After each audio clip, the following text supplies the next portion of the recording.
They did not come to conquer Earth. They came to fill out a form, and I was the line item the form did not have a box for. My name is Dr. Naledi Osei. 6 years ago, I volunteered for a program that does not officially exist. And 11 months ago, I woke up in a wrecked survey pod 41 astronomical units from the sun, with a stranger's voice asking me, very politely, to state my species subtype for classification purposes. I could not answer. That was the entire problem, not the pod, not the wreck. The silence where an answer should have been. The voice belonged to something called a registrar, and the registrar belonged to something called the Kest Inventory, and the inventory's law is short enough to fit on one line. Nothing enters inventory space without a classification, and nothing gets protections, treaties, or mercy until the classification is filed. Cargo gets classified, debris gets classified, people get classified. I was on the intake report listed as specimen undetermined, biological, origin unconfirmed, threat status pending clarification. Under Kest law, a threat status of pending clarification has no legal standing at all. I did not have a name on their books. I had a case number, and beneath the case number, in a field the translation software rendered with unsettling literalness, a line that read recommended action. Await further data before feeling anything about this.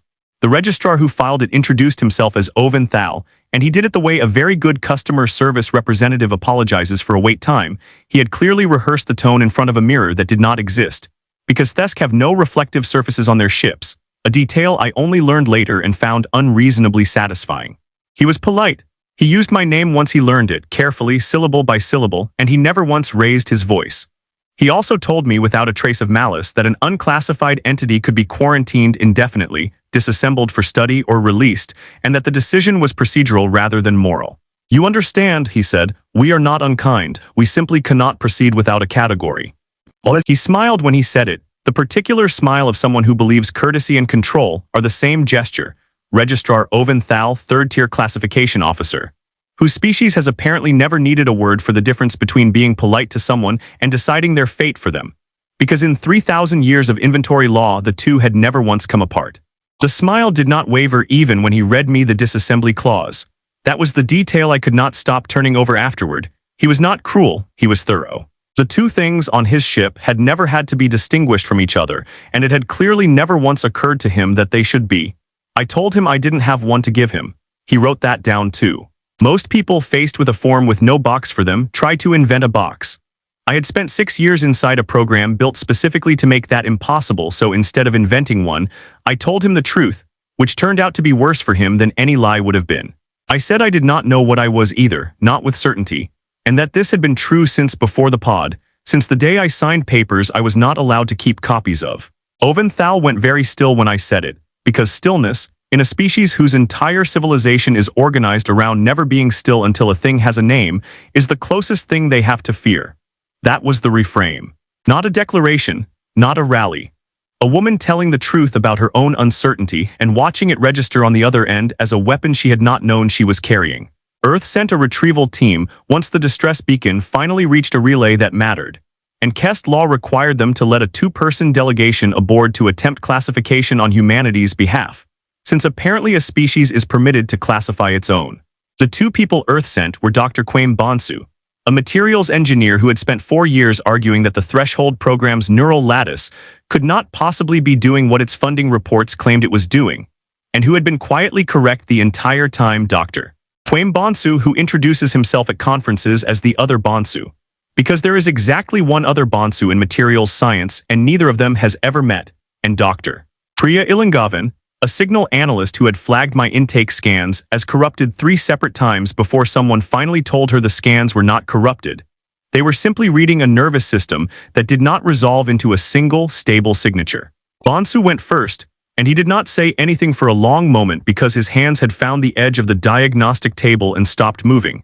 And only once his hands had stopped did his mouth start. The lattice woven through my spine and base skull was not, he explained, a prosthetic in the way the funding reports described it. Layered plate over bone to reinforce against pressure and cold.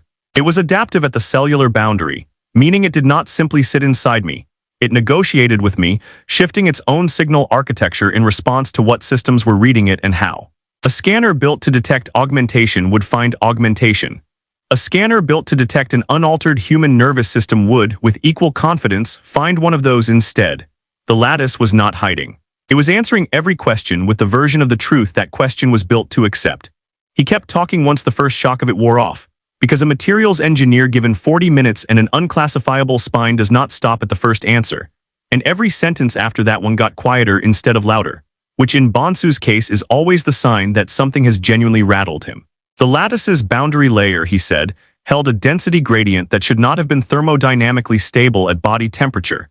The exact gradient he had spent 4 years telling a funding committee was impossible on paper, before he had ever seen it holding steady in a living person.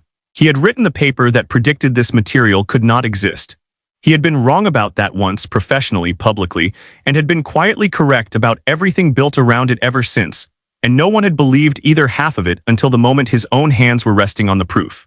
Ilangovan reached her conclusion on the second discovery, standing in front of the readout with her arms crossed for 11 full seconds before she spoke, because she needed that long to decide she was not misreading it a second time.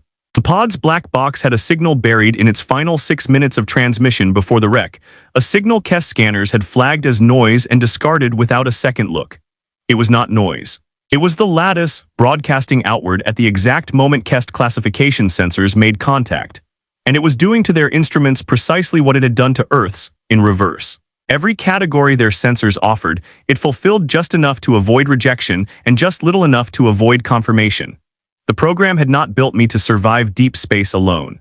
It had built me to survive contact with something that needed to know what I was before it could decide what to do about me, and to make that decision impossible to reach. It's not a disguise, Ilangovan said, because a disguise assumes there is a true thing underneath being hidden. It's a refusal. The lattice doesn't lie to a scanner, it just declines to finish the sentence. That distinction mattered more than either of them said out loud in the moment, because Ilangovan had spent 3 years flagging my intake scans as corrupted, filing the same correction 3 separate times through a review board that kept returning the file marked instrument error. Take no further action, and the file had never been wrong once. She had been right that the readings were real.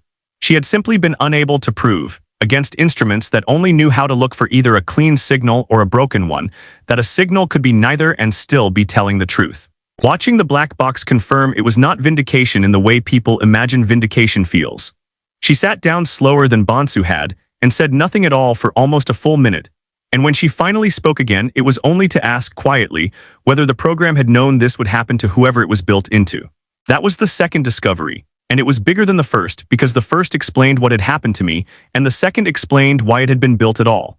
Someone 6 years ago in a program with no public name had looked at a hegemony organized entirely around classification and built a countermeasure for a war that had not started yet. Oventhal's superiors did not appreciate the delay, and neither the discovery loop nor my patience had run its course before they made that clear. The inventory's higher registry sent word that an entity resisting classification for more than local standard 11 hours would be reclassified automatically, from pending to existential category risk, a designation that under Kest law authorized dissolution rather than detainment, because an uncertainty that cannot be resolved is treated, in their courts, the same way a fire is treated in ours. Not evil, not even personal. Simply something that has to be extinguished before it spreads to the rest of the filing system.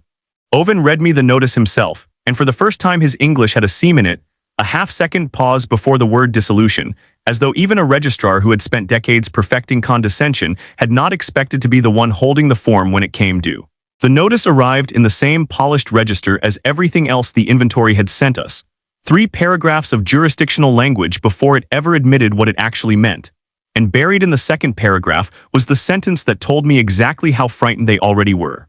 An existential category risk, once declared, could not be appealed, revisited, or reclassified downward, ever, by anyone, because the entire purpose of the designation was to close the file permanently rather than leave it open to argument.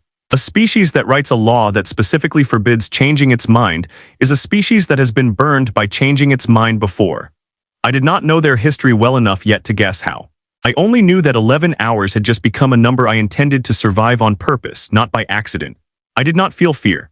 I felt Bonsu and Ilangovan look at me and then at each other, and I felt the 11 hours start counting down, and I felt something close to relief, because for the first time since the wreck, the uncertainty was mine to use instead of mine to survive.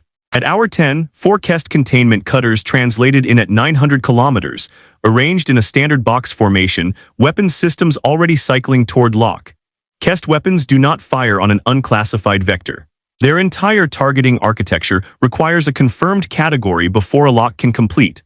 A safeguard built centuries ago to prevent accidental strikes on unrecognized diplomatic craft, and never once updated because no one had ever needed it updated. Earth's extraction ship broadcast the lattice signature Ilangovan had isolated across its own hull. The same refusal, the same unfinished sentence. 3 vessels wearing one uncertainty. The cutters could not lock. 2 of them held position, waiting for orders that assumed a category would eventually resolve. One tried anyway, and its lock cycled for 40 seconds before rejecting itself, over and over 40 seconds each time, 6 times in 6 minutes and 40 seconds, because a system built to refuse uncertainty cannot force an answer that was never going to come. The 4th cutter broke formation and closed to 200 meters, close enough that its crew must have decided a visual confirmation would substitute for a data one. It was wrong exactly once. Bonsu had rerouted the extraction ship's short-range emitters to answer that visual confirmation with the same refusal, live in real time. Until the 4th cutter's own collision avoidance system read 3 ships that were and were not there in the same half-second, and pulled it back on reflex. It retreated at full burn. We let it go. It had, after all, gotten one thing right that its own weapons systems never could. It had noticed something was wrong before the paperwork did. The exchange lasted 6 minutes and 40 seconds. No hull was breached. No shot was fired that landed. The inventory's own law had done the only work required of it once it was finally asked a question it could not answer. Oventhal's official transmission arrived 4 hours later, dense with clauses about jurisdictional review and provisional non-escalation status. The kind of document written by a species that has been perfecting bureaucratic dignity for 3,000 years and does not intend to stop now. His personal transmission arrived 9 minutes after that, unpolished in a way the official one had never once been. There was a silence before he spoke, long enough that I checked the connection twice. I assumed, he said finally, that a category withheld was a category hidden. I did not consider that it might be a category that had not finished deciding what it wanted to be. That assumption was audacious of me, and it cost my inventory 4 vessels confidence and 1 registrar's certainty in 41 hours. I would like that noted if there is a form for it. There is not, I told him, not yet. I am already drafting one. Not for the inventory, for us. Bonsu thinks the lattice's refusal architecture could be built into diplomatic hulls across every ship we send past the boundary, not as a weapon, but as a kind of legal immune system, something that lets a first contact vessel exist for a few crucial hours without waiting to be told by someone else's paperwork what it is. Ilangovan is already 3 drafts into the specification. I have not slept properly since the wreck, and I do not expect to for a while yet, because building the second version of something matters more to me than resting after the first one worked. Oventhal asked me, in that same personal transmission, what I would put in the box now if I finally had to choose. I told him I still didn't know, and that I had stopped treating that as a problem to be solved. Somewhere in the inventory's registry, under case number 41 undetermined, there is a species designation that will remain permanently, deliberately blank. I am the one who left it that way. I am already working on making sure it stays that way for everyone who comes after me.